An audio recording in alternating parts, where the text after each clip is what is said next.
واجبات اور سنتیں۔ عمرہ کے ارکان یہ ہیں: احرام، صفا و مروہ کے درمیان سعی کرنا، طواف کرنا۔ عمرہ کے واجبات: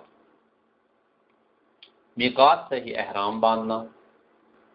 رسول اللہ صلی اللہ علیہ وسلم نے مواقیت کے ذکر کے بعد فرمایا، یہ مذکورہ مقامات میقات ہیں ان کے لیے جو وہاں رہتے ہیں، اور ان لوگوں کے لیے جو حج اور عمرہ کا ارادہ کیے ہوئے وہاں سے گزر کر آتے ہیں۔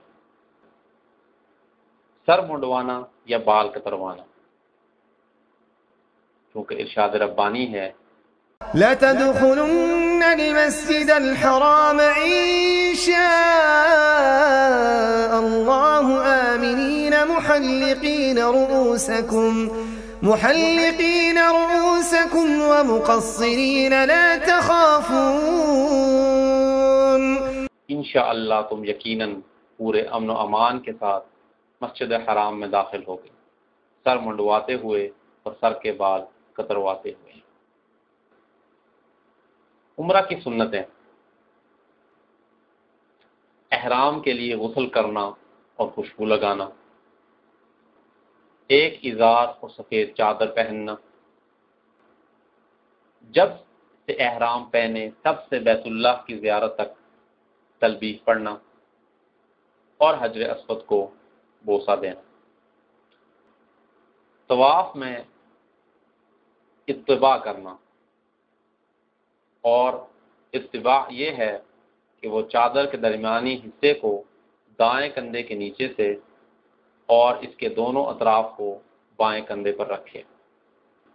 جس نے عمرہ کے ارکان میں سے ایک رکن بھی چھوڑ دیا اس کے مناسک پورے نہیں ہوئے یہاں تک کہ اس کو ادا نہ کرے۔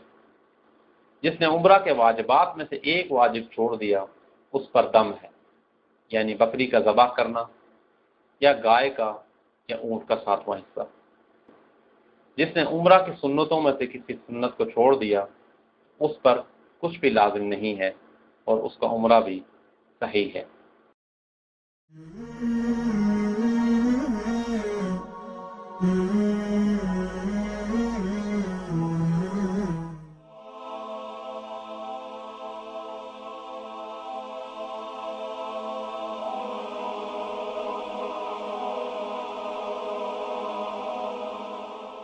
ایمان کی کرن، ہدایت کی شمع، وصال اردو۔